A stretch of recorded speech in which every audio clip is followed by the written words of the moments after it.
Welcome back to Felicity Was Here. I'm Heather. I'm Melissa. And I'm Dr. Joe. And today we are discussing Felicity Season 1, Episode 7, Drawing the Line, Part 1. And at the top of today's episode, we do want to give a content warning as we will be discussing sexual assault. So if that's something that could be triggering for you, you might want to rejoin us in a couple of episodes. Hey, ladies. So there's a lot of boundaries being set and then crossed in this episode. It's definitely a dicey episode to watch and to talk about. It's a bit of a heavy one. We said that about another episode, but this one is worse. This is definitely a lot more sensitive. That was heavy. A hard watch. It's heavy, yeah. And part 2 is potentially even worse as we see the fallout. But just to recap for everyone, since it sounds like we've watched these a few episodes ago or a few weeks ago, last week was Felicity's cheating essay scandal. So she decided to rewrite one of Ben's papers and got them both embroiled in an academic investigation. Julie and the pink guy got closer, and Blair pursued Elena despite her avoidant tendencies. So this week, after the Ben essay fiasco, Felicity realizes that she's a meddler, but Blair recruits her to help Elena stay at University of New York. And Noel doesn't want to talk about Ben anymore with Felicity and decides he has to set a boundary for their friendship. And then the probably biggest piece of the episode here is Zack asks Julie to write music for his movie, but we know that things don't go in Julie's favor here. So let's go ahead and get into the episode. I think, all of us, we want to do our best to be sensitive to the topic, but also, digest everything that happens in the episode. And as always, just share our appreciation for the show. So we will do our best here. So for Drawing the Line Part 1, this episode actually opens with Noel, which I think is kind of a change up. So I'm thinking we're going to maybe see a little bit more of his point of view in this episode. Normally we see Felicity recording a tape to Sally, but in this one, the open is with Noel. And typically he's the floor shrink, but this time he's the one who's lying on the couch and divulging what's bothering him to his other RAs at an RA meeting. So he decides, like he's lying on the couch. That's so silly. Yeah. And so he's telling the other RAs that one of his advisees, quote unquote advisees, has a problem. So he says that there's this guy on his floor who is in love with this girl, has a real connection with her, but she's always coming to him with problems about another guy. And so he's seeking help from the other RAs on what he should advise his advisee to do here. And it's really cool to see some of the other RAs. So Taraji P. Henson is actually one of them, looking so very young. And apparently Astrid is also an RA. Like this girl's everywhere. With her knowledge of vocabulary and letters. She loves words. She's got to spread the word about words. So when he tells the other RAs about his advisee's situation, which is his situation, they say basically he's in the friend zone and he's got to draw the line. Yet he's got to tell her, hey, I like you, but I don't want to talk to you about this other guy anymore. And it's pretty obvious that he's got to draw the line. And this, to me, I don't know if you all were a fan of How I Met Your Mother, but on that show, there was one episode about being on someone's hook where you're like, not ready to date someone right now, but you keep them around, you make them feel good just in case you want to date them later on. And so that kind of reminded me of this episode too, where it's like, you got to draw the line because it seems like Noel's kind of on the hook, on Felicity's hook right now. Yeah, I totally remember that. I like that show a lot. And that is exactly what I had in my mind too. So I thought that was pretty funny that you noticed that as well. Like, that's exactly it. Have you guys ever had to draw the line with someone? Maybe. I probably should have, but never did. Have you, Melissa? I'm trying to think. I feel like I've always had this one friend who's had feelings for me for so long, but I would always go to him for like relationship advice and to get help. That sounds terrible. But like I told this friend like nothing would ever happen with us. Like I knew, like I wasn't leading him on. Like I told him the truth, but he just, I don't know. Maybe he just didn't get the hint. So he should have drawn the line. Yeah, I guess that's what I'm trying to say. He should have drawn the line. Yeah, not me. That sounds about right. Some people want to be on somebody else's hook. That's true. Can't let go. So yeah, Noel hears that he's got to now draw a line with Felicity. And After the intro, we do finally go back to Felicity, and she's recording her tape to Sally. And she says, "Dear Sally, you want to hear a weird word? Buttinsky." And she goes on to look in the dictionary and look at the definition of a buttinsky. And she tells Sally that it's a troublesome meddler. And she basically has now realized that she is a buttinsky. She is such a buttinsky. And that it's basically ruined her whole life. She says that she's pretty sure Ben won't ever forgive her for rewriting his essay, which I think that's kind of fair enough. Like, that's fair. She did a really terrible thing. And if it was a week ago, he's going to need some time to get over it. Yeah. Usually I think she's being kind of dramatic when she talks, but I think that is, yes, a fair assessment, a fair thing to kind of think and wonder. I wonder if he'll ever forgive me. Maybe not. She's not exaggerating this time. No. But I do like that she's maybe showing growth. She's like, oh yeah, this is a thing that I do that is not great. And maybe I need to change. Yeah, I think I still am going to call her out, though, because I think it's still about the relationship with him and not about actually hurting him and all the impact that we talked about, like all that trauma stuff. And yeah, she doesn't get that. She's not a psychologist, whatever, but it still seems like it's still focused on what she needs and what she wants and not on him. And that's kind of important in a friendship that is mutual, for both parties. And it just seems still really selfish to me sometimes. In these early stages, like in these early episodes, I think she will grow more later. Yeah. Yes. It kind of I'm not seeing it just yet. Kind of comes across. This is the very first time that she's gotten into like a situation where she's hurt someone like this. We don't know too much about her high school friendships or whatever, but I don't think she had any. Yeah. I think this is like her first like almost adult issue in a friendship or relationship. So this is definitely a learning experience for her. And you're right, Joe. She is so focused on getting back to a good place with Ben so that they can progress their relationship rather than trying to fix the mistake that she made just because it was the wrong thing to do. You're right. And because it hurt him. Yeah. So then we go to Elena's room, and she's on the phone with the financial office. And Blair comes in, knocks on the door. He's got a present. He's gotten her this jazz record that she had been looking for, and also got her a used record player so that she could play said jazz record. But she's very flustered. She's still on the phone. She's on hold. And she basically tells him she can't accept the gift because she doesn't know if she's going to be staying here. And Blair, of course, is super confused by this. Like, what are you talking about? And Elena's like, look, I gotta go. She doesn't really tell him anything. She just kind of pushes him out because she's on the phone and she's got to go. So Blair is left in this state of confusion and worry, and Elena's like pushing him away, and we don't really know what's wrong and why she might have to leave. But that's scary. I don't want to see her go, so I can see why Blair was like, huh? What's happening? So then in the cafeteria, we have Julie, Felicity, and Elena sitting down at the same table eating. And pink guy, Zack, comes up to their table. And he shares with Julie that his terrible film noir somehow has been selected as one of a couple of student films to show this alumni who's at a talent agency in Hollywood who is coming to talk to his film school or his film class. And so he's going to get to show his terrible movie to this alum. And he's really excited because other students in previous years had been signed to this talent agency before when their films have been shown. So like they're all really happy for him, except for Elena. It was like, don't get your hopes up. She's my girl. She keeps it real. So Elena. And I mean, of course, she's dealing with her own thing. So of course, that's another sign of like, uh-oh, something's going on with her dream of being here in New York. But it was also just so blunt and so Elena. It's so Elena, yeah. Even without her dealing with stress, that's totally an Elena thing to say. I love it.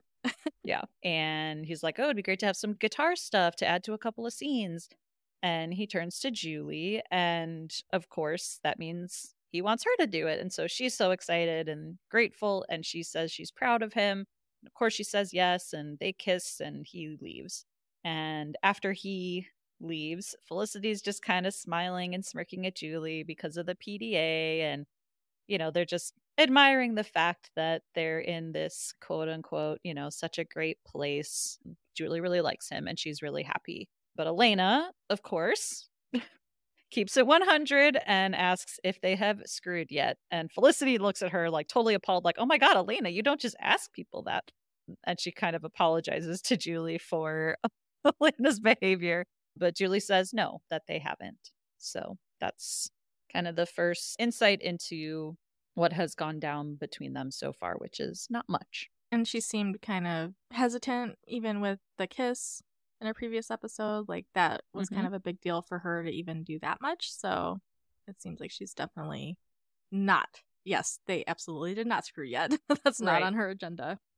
Yeah, I mean, the Halloween party, like, he kissed her and she kind of freaked out about it. Got skittish, backed off. She seems to, not be rushing anything. And at the food lunch line is Ben. And so Felicity, even though she's at the table with her friends, she starts staring at Ben. And Julie sees her staring at him and asks, oh, what's going on with you guys? Are you... And Felicity says, screwing? No. Which she was very funny. And then she says, talking? Also no. So then, of course, she has to get up and go talk to Ben. So she goes over to him in the lunch line and he just kind of gives her the cold shoulder. You know, he's like talking to her without looking at her. And really, she's like, oh, well, do you want to sit with us? He's like, no, I'm taking this to go. And he just abruptly leaves. So it, did not go well. Her little interaction there with him. She's got to give him some more time. She's kind of pushy, but, you know. Yeah, she just wants to rush to the end where he forgives her and they're fine. Yeah. So Felicity goes to vent to Noel. So she goes to his room and he's just kind of spacing out as she's blathering on about Ben and talking about how they were forming a real friendship before she did the cheating. And now Ben won't even talk to her and won't look at her in class. So after her diatribe, she's like, so yeah, Noel, if you have any advice for me. And at this point, he's remembering, all right, my fellow RAs told me that I have to draw the line here. So he gets up and he's like, I gotta draw. And Felicity's like, what do you have to draw?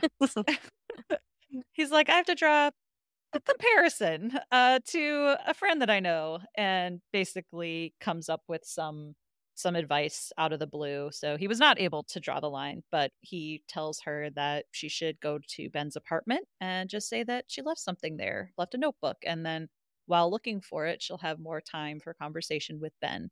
And Felicity just loves that idea because, of course, like, it's more lying and shenanigans. So, of course, she loves that idea. And so she gets up and goes to hug Noel as she leaves. And she says, oh, Noel, you are just such a good friend. I can't even stand it. He's like, yeah, me neither. I just feel so bad for Noel because he is so sweet and he cares about her and he couldn't draw the line. And she's just like, you're such a good friend. Like, that's the last thing you want to hear if you like someone. Well, you know what? I don't feel bad for Noel because he still has a girlfriend at this point. So why are we being so sad for him? Felicity's not with because also, he does like her. Because he does like her. He has feelings for her. Feelings are feelings. We can't control that, I suppose. Right. But also, he should draw the line because if he's going to do this thing with his long-distance girlfriend, then he needs to do that thing with his long-distance girlfriend. And, you know, shut that shit down with Felicity. Yeah. Mm-hmm. He does need to draw the line. But I still, I feel so bad. Because she's just, like, oblivious in this moment. Like, you're such a good friend. Well, it's not up to her to read his mind and to know what he's struggling with and what he can tolerate or not tolerate. It's up to him to verbalize what he can tolerate and not tolerate. So she should be clueless. We're not mind readers. That's not how relationships work. But he's told her multiple times that he has feelings for her. It's not like it's been a secret. Okay, we'll see. So then Felicity goes back to her room and Megan just like pounces on her immediately when she walks in and says, did you touch my box? And she's like, how did my box move? Did you open my box? What did you do with my box? And Felicity's like, I didn't even know you had a box. What are you talking about? Like, well, this is my box. So did you open it? Did you touch it? And she's like, no, I don't even know anything about your box. And she's like, fine, I'm going to take my box with me. She's like, go for it. So Megan thinks that Felicity's crossing this line and touching her box. And it's some much needed comic relief in here because Megan is so bizarre. But the box will actually become part of the broader storyline in the show. It's pretty funny. Yeah. And I think that's, on a deeper level, also kind of a metaphor for some of the other stuff that goes around, like, this is mine and I don't want you interfering with it, and setting a hard boundary. What it looks like to set a hard boundary versus just being paranoid, I guess, in this case. Again, she's a little over But the you're right. top. There's a firm boundary. Do not touch the box. Yeah. Yeah. And you shouldn't touch other people's things without their permission. So that's a good life lesson. Don't mess with anybody's stuff. You didn't ask and you didn't get an explicit yes. Wow, I didn't even think of that, how this box is a Good metaphor point. for the whole episode, pretty much. Dr. Joe. Yeah, that's a consent thing. So then at the next RA meeting, their RAs are sharing more advisee horror stories, and Noel, of course, brings up his quote-unquote advisee, who is him, who had difficulty drawing the line. And they're all like, oh God, like no one said drawing the line's going to be easy. You got to draw the line and you got to stick to it. So again, he's still just getting more advice and realizing that he's got to draw this line with Felicity. And nobody can do it for him but him. No. And they're right. It's not sound easy. hard to do. Yeah. Yeah.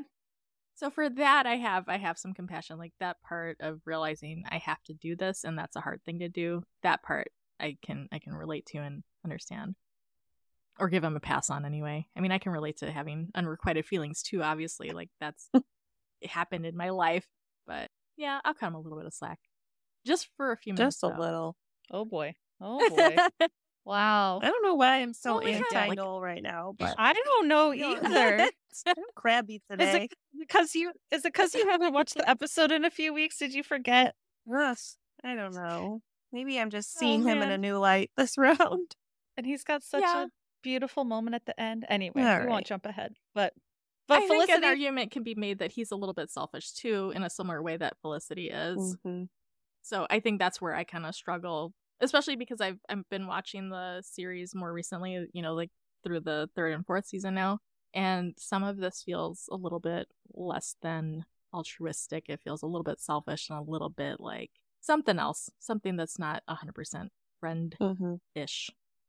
We're going to get into it. I already can tell. Yeah. I have thoughts, and I already know that this episode's not going to go well. No, it's okay. This is okay. Later, it's going to be wild, yes. Yeah. I'm not supporting all of his decisions and actions, but in this episode, well, anyway. He's the least of our worries, I guess. Yeah, this is true. So Felicity does follow Noel's advice and goes to Ben's loft to find her notebook that she is claiming to have lost. And she and Ben look around a little bit. He's just kind of throwing things around like, oh yeah, I don't know where it is. He's just put out that she's really there. And of course, Felicity uses this to bring up the fact that, college is just so overwhelming. And she's trying to explain her behavior from the past. Excuse. Tomato. Yeah. I don't know. Exactly. Yes. Yeah, she's coming up with excuses for why she did what she did. But then she says she feels like she's grown up a lot in the past week. Whoa. A whole week. A whole week. And he's just like, well, that good for you. That good for must you. Be nice. Yeah. Like, good. Yeah, great. And then she just says point blank, are you going to be mad at me forever? And he's like, I'm not mad at you. I'm nothing. Oop. And to me, that's so much worse. Because it's like being mad, like that I feel like is fixable potentially. But like being nothing about someone, that's just like, well, what do you even do with that? You don't even do anything. Dead to them. Yeah. Like, I don't even care enough about you to be mad at you. That's lower. Yeah, you're at the bottom rung there. Yeah, How do you come back from that? Slowly, not pushy. Yeah. Well, she realizes, okay, this is futile. I need to get out of here. And she just quickly comes up with an out and says she probably left the notebook at Julie's and she leaves. So she is upset, of course, and runs to Noel to verbally vomit about Ben again and just that it went so awful. But then at this point, Noel decides he does stop her. He's like, all right, just hold on a second. He's drawing the line. He's like, look, I don't want to talk about you and Ben anymore. I don't want to be your girlfriend. And Felicity says, were you ever going to be my girlfriend? But yeah, obviously he's like, you can't talk to me about Ben anymore. And we're going to disagree here, but I say good for Noel in this moment for sticking up for himself and, yeah, setting a boundary. Like, I have feelings for you and I don't want to talk about some other guy that you have a crush on. And yes, that's good that he verbalized that. And boundaries are about, and I have to talk to patients about this all the time. And I even have a book, but nobody's going to see it. So I'm not going to hold it up for you because, this is audio. But anyway, boundaries are about us and our behaviors and what we do and allow. It's not about controlling somebody else. So that is appropriate for him to say, this isn't a conversation. These aren't conversations I want to participate in, and I'm not going to participate in them. So it's not necessarily about controlling her bringing it up, but it's going to be on him to say, I said I don't want to talk about that. So that is an appropriate kind of boundary setting scenario. In this case, he gave her this advice to go do this little, I forgot my notebook thing. So of course she's going to report back to him. So, well, yeah, at this point she doesn't know. Yeah. At this point she doesn't know that he's got this huge problem. He kind of set those dominoes up for this to happen and for her to eventually come back and be like, well, that notebook idea didn't work. This is what's going on now / not going on. So, but yeah, he's got the boundary is about your own behaviors and owning your own stuff and not controlling someone else. Yeah, that's fine. Well, and I think there's also, though, some selfishness in Felicity's behavior here because she then does get up to leave because she's, shocked because, she didn't realize this. Not used to being told no by him. Yeah, exactly. She's not used to being told no. And then now she's like, oh, well, I'm just going to go because I don't want to cross the line, which feels a little passive aggressive. It's like she's pissed that petty. He did set a boundary.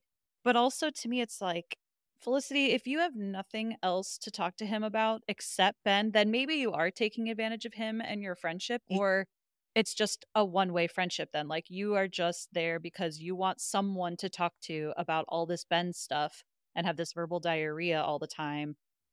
Because then she goes and looks for Julie. Like, now I feel like she's just like, oh, well, I can't talk to Noel. Like, where's Julie? Where's Elena? Like, she's just like, I need to talk to someone about this Ben stuff. Yeah. And it's less about my friendship with Noel, who is my good friend, and I listen to his problems, he listens to mine. Like, it just feels very one way because he's, I'm the floor shrink, I'm the RA, and I'll listen to you talk about him ad nauseum.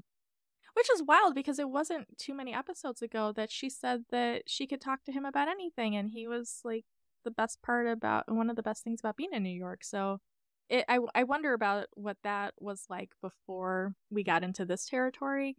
If it had always been this way, or if it just intensified because she had created this really big problem with Ben. I feel like we saw a lot of their conversations about her parents and her being at school. Like, he was there for her when her parents visited. So when was she there for him? Right. Well, yeah. That's what I'm saying. Yeah. I'm just saying, like, not every single one of their conversations has been about Ben. No, but it's been about her needing something from him. And part of it is his role as the RA, but she also identified him as an actual friend, like maybe her best friend. Okay, what does that look like? Again, I don't think she knows because she doesn't have a lot of friendship experience, it sounds like. So I guess more learning needs to happen. But yeah, she has to leave the room because she doesn't want to cross the line. It's like, really? You can't think of anything else to talk to him about except for Ben? Yeah, I think she just was like kind of shocked and didn't know how to react, and emotion mind took over, and she acted on that. So yeah, then Felicity runs to Julie's room, but she's got her guitar and she's just heading out of her room right now to meet up with the pink guy so that she can start recording some of the music or playing the music for him. So she can't really talk right now, and Felicity's like, oh, that's fine, we'll talk later. But then Felicity says that, in hindsight, it's very cringy. She says that she's really jealous about her and the pink guy, but in the best way possible, just because they're so happy and they have this whole thing together. She's jealous because she wants that. But obviously this comment does not age well, and you don't know what will happen in the future, Felicity. So yeah, I think that's okay in a way, though, because it kind of just goes to show that you can't predict things like this all the time. It's not always really, really, really, really obvious, and it can happen to anybody anytime kind of thing. And it may look good on the surface and then it doesn't. Yep. Yeah, you don't know what's going on behind closed doors. So then Blair is walking around and sees Elena sitting on a bench outside of financial services, and she's like shuffling through some papers and gets called in. And so this is in slow-mo, and so we know that there's something to be concerned about here just because it's in slow-mo. So then he goes to talk to Felicity basically and to see if she knows what is going on with Elena, but neither of them know. And Felicity just says, yeah, I don't know. She's been acting really weird though. And Blair says that the harder he tries to find out, like the worse it gets, that she just keeps pushing him away. And so they start to bond over their shared situations, her with Ben and him with Elena. And so they actually have a little meeting of the minds in the cafeteria and sit down together. And they kind of have a little, like, I don't know, they like pump each other up a little bit. Like, they're like, oh man, Yeah. like you're so cute. I don't know what, why he's not into you. And like, oh, but you, yeah, you're gorgeous and you're so smart. And if Ben's not with you, then he's an idiot. And it's really cute because they're both just like, I don't know why these people don't like us or are pushing us away. We're great. But basically, Felicity tells Blair not to worry about Elena, not to take things that she does so personally. She's like, look, I work in the admissions office, and there could be all kinds of reasons, why she might be there and why there might be a little bit of trouble. And at that, Blair perks up a little bit. He's like, oh, you work in the admissions office, huh? And she's like, well, I can't look at her file. And he's like, okay, but like she might have to leave.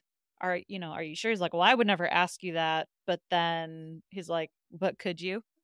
He's like, oh, but could you go look at her file? Felicity just doesn't want to be a buttinsky. And I appreciate that she's actually trying here to like stay out of other people's business because she realized she made a mistake. But Blair just kind of keeps egging her on.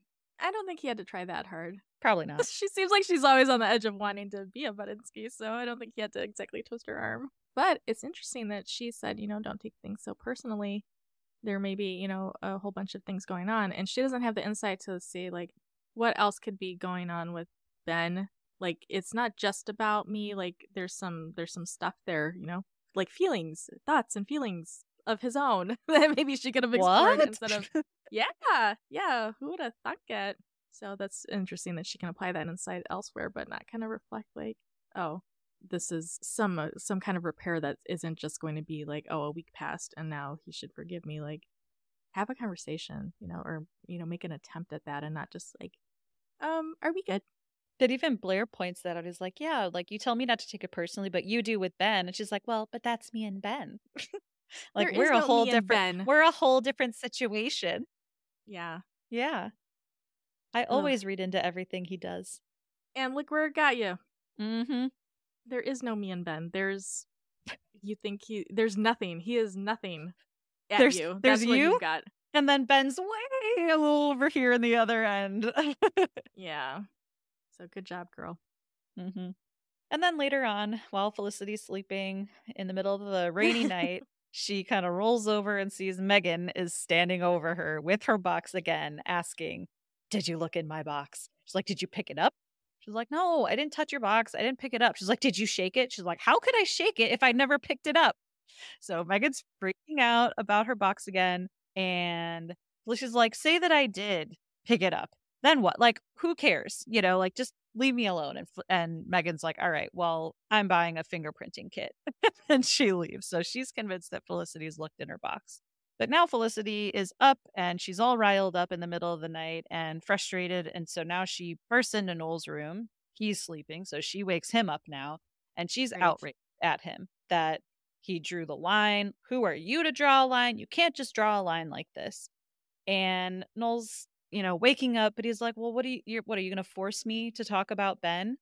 She says, no, but you're happy with this, with a conditional friendship? And Noel's like, look, I'm setting one boundary here, just one. She's like, well, what about Hannah? Like, Hannah still exists. And he's like, yeah, I still do have a long distance relationship and it's complicated, but it doesn't change the fact that, I have feelings for you.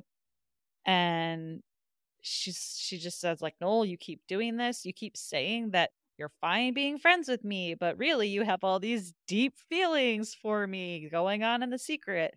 And Noel's like, hello, that's what you're doing with Ben. No insight. You say you're just friends with Ben, but then you're like doing his homework for him and following her around like a lovesick schoolgirl. Just like, well, you know what? Maybe I am some lovesick schoolgirl. And then she storms out. I'm like, Felicity, I don't think that's the burn that you think it is. Like, Yeah, and again, I mean, he's not wrong, but she can't take that feedback and kind of do something with it. So again, I'm not seeing the growth here. She's just very defensive right now, and that's okay. She's young. she's Melissa pointed processing. out many times. Her frontal lobe's not developed. Frontal lobe isn't there. So yeah, emotion mind is taking up tons and tons and tons of space, and rational mind does not have any room to shine at all. Rational mind left the building, just like she left Noel's room. What can you say about Felicity? Sometimes she's just too much. Yeah. But he said that they have an open relationship. I don't think he said all that. I think He did. He said that that they said they could see other people, and that's been hard on him. That's what he said. It seems kind of a little blurry. I don't think it's an open relationship. That seems a little bit you say more we loaded. can see other people. To me, that sounds open. Okay. I think maybe some assumptions are being made. No, I'm just going by his word I don't know of about what he that. said. I think there's some inferring made, but that's okay. That's okay. We'll get there when we get there. Well, that's the only info I have to go on. So, in my mind, he's free to date her, but doesn't. So, She doesn't anyway, want to date him. I know she doesn't. Yeah. So then we're at Ben's loft, and Blair is hanging out with Ben now and Sean, and they're playing his latest invention / game, testing it out for him. But Ben asks Blair if he talked to Elena, and he says no, but that Felicity is helping him out with that. And Ben's like, oh, Felicity, great. That'll be great. But Blair backs her up. And he's like, she might be trouble. Like, I know you might think she's trouble, and she might be trouble, but she's got a good heart. And I like her. And I'm like, well, that was really sweet. And he kind of has to defend her because he's kind of making they're her partners do in this. crime now. Yeah, exactly. He's an accomplice. Yeah, that too. Yeah, exactly. But I don't think he'd be saying that she's got a good heart and all this if she almost got him expelled out of school or fail a class or something. It's nice to back up a friend or, your partner in crime, but the real life consequences were pretty big. And if you're not the one experiencing that, it's kind of hard to sit there and be like, well, she's got a good heart, cut her some slack. And we might be wondering, wait a minute, how did Blair get there? Why is Blair there talking with Ben? They're not friends. Well, there was a party there. Yeah. Now everybody's welcome. That's true. Maybe they already knew each other because Blair was at his Halloween party. And maybe Sean likes to have people over as like test subjects for new products. He probably is like, he's always trying to put his inventions in somebody's face. So maybe he likes having all these college kids over at his house to like, test out new stuff. New customers. So then we get to another RA meeting, and Noel shares that his advisee drew the line, but the girl got pissed off. And so they're like, well, yeah, that's what happens. But he's like, yeah, but he's thinking about redrawing the line. And they just split. They're like, no. You can't, he can't do that. You risk then her drawing her own line. And they're like, wow, this guy is a huge idiot. And Noel's like, oh yeah, he's a real idiot. Which is like, Noel is, he's just really funny in this episode. And so now we know he might be redrawing the line, which I don't know what that would even look like, but he's thinking he's going to somehow fix this and she won't be pissed at him anymore. But sometimes people gotta let others have their feelings and just be mad for a little while. Yeah. That may have prevented some other stuff in later scenes. If he just let her kind of cool off a little bit and just let it lie for a minute. Mm-hmm. Escalating, essentially. And so then now we go to, I think it's Julie's room, and Pink Eye's there, and she's playing the guitar and playing some of the songs for him for his movie. And in the middle of her playing, like she's earnestly like playing this song for him for his movie that he supposedly cares about. And he interrupts her while she's playing this song for him and starts kissing her. And it starts to get a little heavy. And she repeatedly tries to get him to slow down, moving his hands away. and eventually does say like, hey, Zack, let's go slow. And he says sorry, and he kind of gets up and does move away from her. But you can see on her face that she's unsettled. Mm-hmm. And definitely took and- too much effort for him to finally back off. Like, you shouldn't have to do that repeatedly before Right, they they call it listen. enthusiastic consent, and that was not Right, present. yes. Right. It's not just no means no. It's enthusiastic yes, enthusiastic consent. Yeah. That is clearly not what was going on. Nope. So this is potentially a sign of things to come if you're watching this for the first time, but also I think, well, we can discuss later, but I think this could also be where people will be like, well, she should have known. Look what happened this other time. But it's like, well, he did stop at this point, right? Like eventually he stopped. So I think a lot of women tend to then justify things in their head like, oh, well, maybe I'm being sensitive or maybe this or maybe that. And I just don't think it's that easy for people to, like, hindsight's always 20/20. So we are seeing a little bit of a shift in him, but it's nothing like overtly violent or, like forceful at this point yet. Yeah, not violent, not threatening, not Right. like overly coercive. It's just, it was an uncomfortable situation. They navigated out of it. It stopped. So yeah, it's But hard to she's imagine, still uncomfortable. Right, she's still uncomfortable, and that's really not okay. Mhm. People shouldn't be feeling uncomfortable in relationships. They should feel safe. So then we switch back to Felicity and Blair, and Felicity's done her recon in the admissions office, and we see her telling Blair with some papers what's going on. And so then we follow Blair to Elena's room, and she looks like she's already packing up her dorm room, which is sad. And Elena, starts to tell Blair some story about her dad traveling and, oh, he didn't get the tuition paid on time. And now they're saying, like she's trying to come up with this story about what happened. But Blair says that he already knows what's really going on, that her scholarship didn't actually come through and her dad doesn't make enough money to help, but also makes just enough so that she doesn't qualify for financial aid. And Blair says that there's actually a really specific scholarship for someone just like Elena. It's for a Black woman from New York or New Jersey who's pre-med, moderate to low income with one parent or a single parent, and going to a New York college. And he says, like, it just happens to be available. It didn't go to anyone this year. So this is available for you. And Elena's like, moderate to low income, single parent. Like, how do you even know that this applies to me? And Blair admits that one of her friends helped him. And she's like, tell me who looked at my file. And he says it's Felicity, but she's just trying to help. And Elena is rightfully angry because, again, a line was crossed That's a here. huge violation of privacy. Yeah, exactly. A line was crossed again. And so she's pissed and she goes to leave. And Blair's like, you better call this woman at the scholarship, though, because you need this and we all want you to stay. But yeah, she's understandably pissed at Felicity now. So then at work, at Dean and DeLuca, Noel decides to visit Felicity, thinks this is a good time to chat about redrawing the line. But Felicity isn't having it. She says, like, you can't just now redraw the line after you've already drawn the line. And really, the line isn't the problem. It's a symptom of some fundamental discord. And she says, look, you were right about me not talking to you about Ben anymore. And Noel's like, no, you know what? Like, he's going to redraw the line. He's like, yeah, no, you can come talk to me about Ben. You just can't talk to me about Ben and sex. Like, if it's you and Ben and sex anywhere in the situation, like, I can't hear about it. But otherwise, yeah, feel free to talk to me about Ben. And now Felicity says that she's got to draw the line. He's scrambling now. But we don't know what Felicity's line is because Elena comes in and interrupts both of them and starts yelling at Felicity for looking at her file. She's pissed. She says she doesn't need a scholarship that is based on how much money she has or that's like based on her race. And she says, do you know where I went to high school? She went to this fancy prep school in Westchester where the kids had nicer cars than the teachers.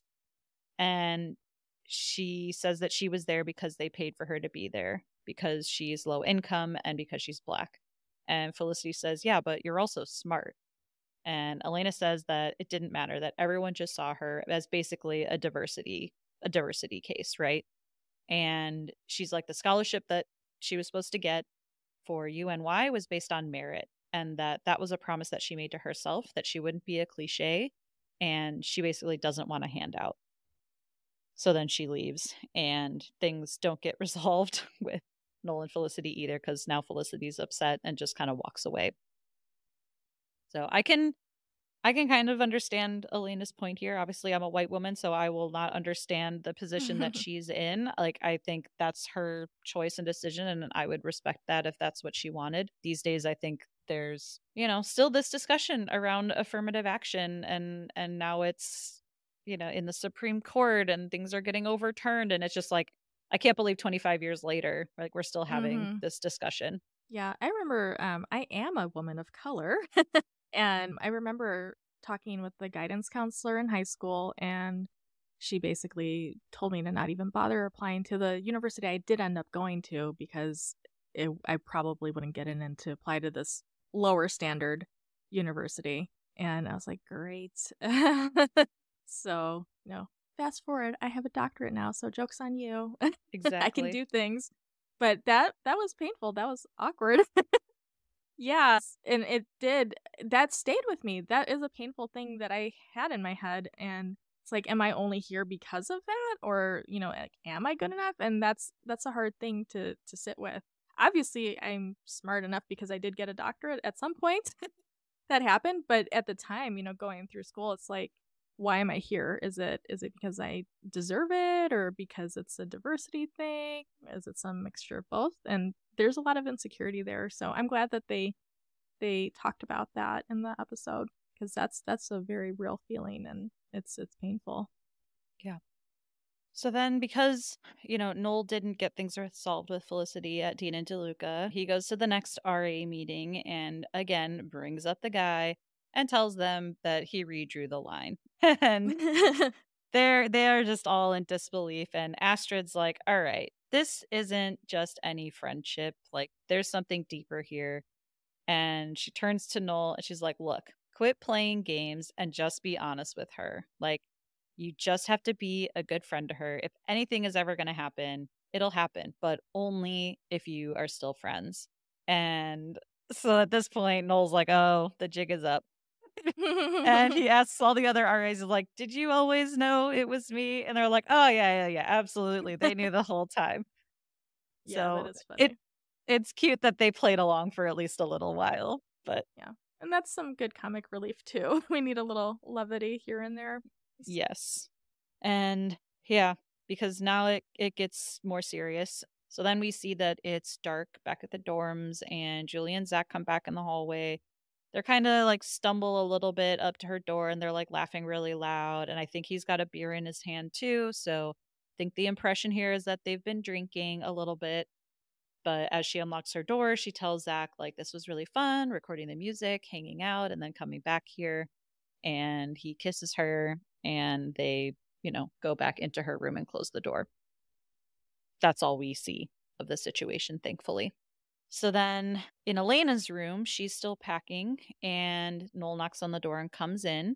And he said, like, hey, obviously I heard you talking to Felicity at Dean and DeLuca, and, you're under this impression that, we all thought you were rich, or you're not as rich as Felicity and all of her friends. And he's like, but here's a little bit more about me.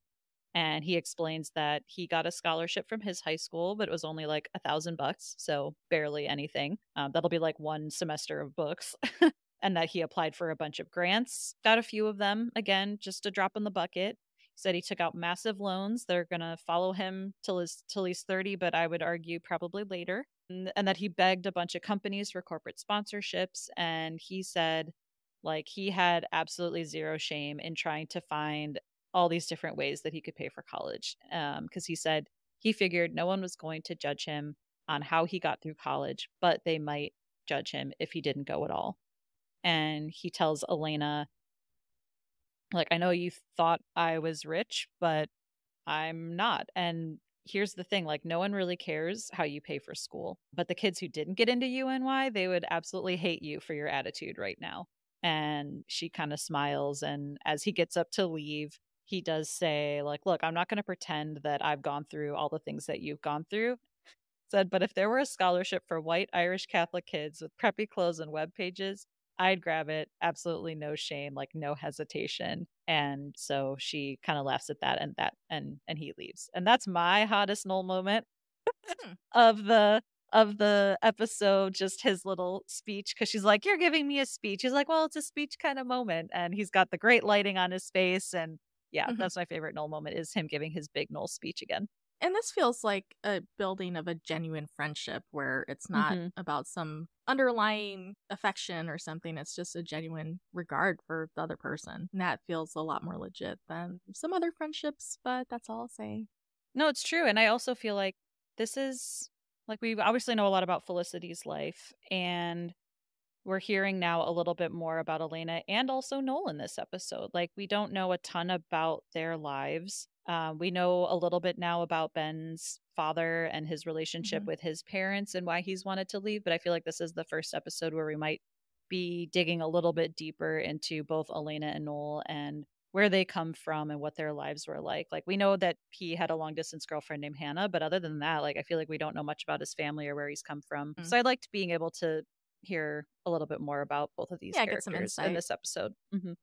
Yeah, build those characters, build those layers, pull back some layers. Yeah, I think that was really good. And so then after Noel leaves, Elena puts on the record that she got from Blair, her jazz record, and she fishes the scholarship details out of the trash, and we see her kind of flattening it out on her desk. So, like, okay, she's going to take a look at it and learn more. So very hopeful there. And the next day, Elena goes up to Felicity in the cafeteria and says that she's like, well, I thought it was kind of stupid to just blow off this scholarship without learning more about it. Felicity's like, oh, well, yeah, that's fair. I agree. That sounds good. And so Elena says that she did call the woman who runs the scholarship, Dr. Simmons, and says that she's a really impressive person. She was one of the first Black women to graduate med school in New York, and she graduated second in her class. And basically, Dr. Simmons, they talked, and she offered Elena full tuition, no terms whatsoever. But Elena said that she wanted to add her own term, that she wanted to pay her back in full. But Dr. Simmons wouldn't accept that. But instead, she just said, basically, pay it forward. When you become a doctor, we want you to return the favor and offer this scholarship to someone else. And Elena agrees to that. And so Felicity's just kind of like nodding and listening. And Elena says, so thank you. And I thought that was really sweet because I feel like she doesn't get very emotional, and she's very proud. And so I feel like it probably took a lot for her to, in that moment, like, admit, okay, thank you for doing all of this. Even though Felicity, again, did cross a line and a big boundary violation here. So, like, she says, oh, yeah, you're welcome.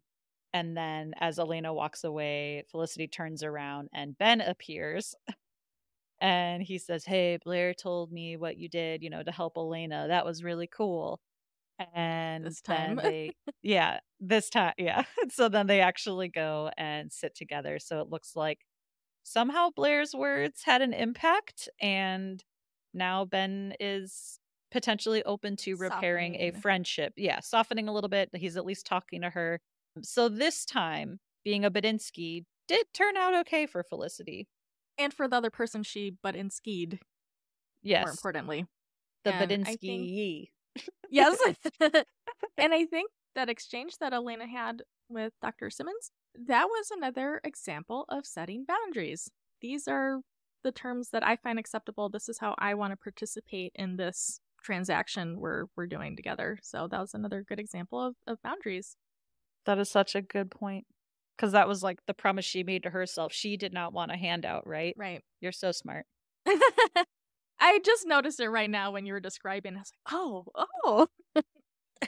There it is again. They sprinkled it. So it's not me being smart. The writers did a good job, and maybe they didn't know they were doing it, but I see it. I see what you did there, writers. Yeah, I mean, you discovered the box metaphor. Like, I don't know. You're smart. So then our last boundary here. This is where it gets pretty tough in the show, not just the episode. But Felicity goes to Julie's room because she was not in class, and she's like, hey, are you okay? And Julie's like folding some laundry and just kind of very dismissively says she's fine. And then Julie says, like, hey, do you remember that sweater that you borrowed? Can I have that back?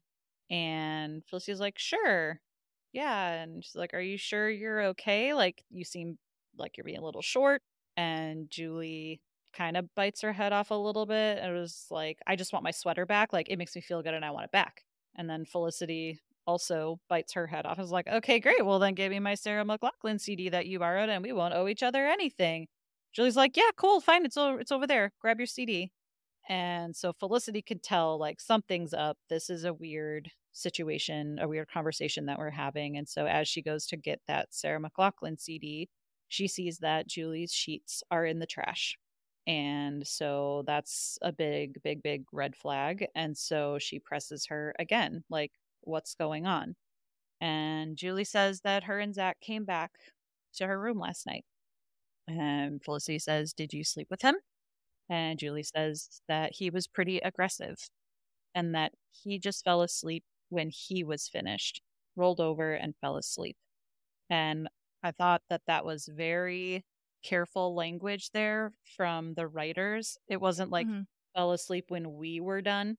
It was when he was finished. And that is such a big difference. That's a difference. Yeah. Yes, completely. And so then Felicity says, Julie, he didn't.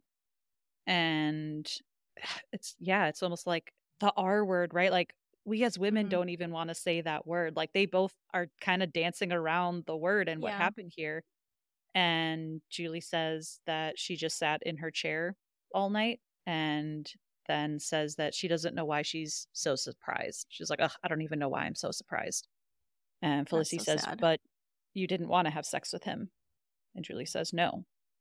And then Felicity says, did you tell him that? And Julie nods. And that's the end of the episode, to be continued. Which is really heavy. And it's really my palms it's are upsetting. all clammy. Yeah, it's upsetting.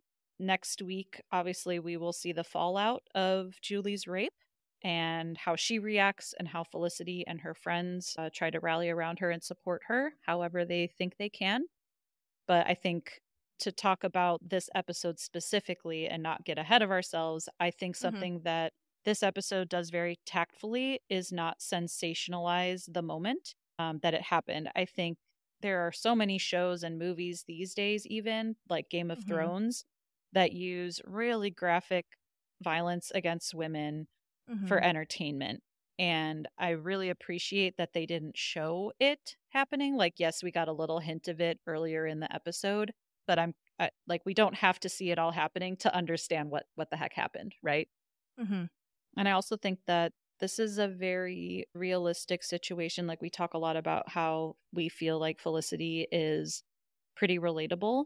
And Zack was someone that Julie had been out with multiple times. Like, you would maybe even say that they were in a relationship. I don't think they were dating other people. We never really saw like a define the relationship moment on the show, but you know, he showed signs of being a little aggressive before, but he did slow down. And I think there's a tendency to blame people who have experienced sexual assault, and they even blame themselves. Like, well, I should have known because he was kissing me too much before. Like, I think there's so much, you know, she's already saying she isn't sure why she's surprised that this happened. Like, she's already blaming herself. And so I think this is just a very realistic situation. Like, it's someone that she knew, and she's already, putting blame on herself. And I don't recall the exact numbers off the top of my head, but it is far more common to be assaulted by someone you know versus being assaulted by a stranger. So when you look at sexual assault as a whole, the percentage that you can attribute to known assailants is mind-blowing. It's so high.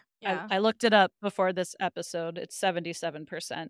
Yeah, that's high. That's not the, the boogeyman in the alley type of trope. It's not. And that is scarier when it's people that you trust or think you can trust. So you would be surprised. And then you have someone like Pink Guy, for example, who doesn't really seem overtly aggressive for the most part.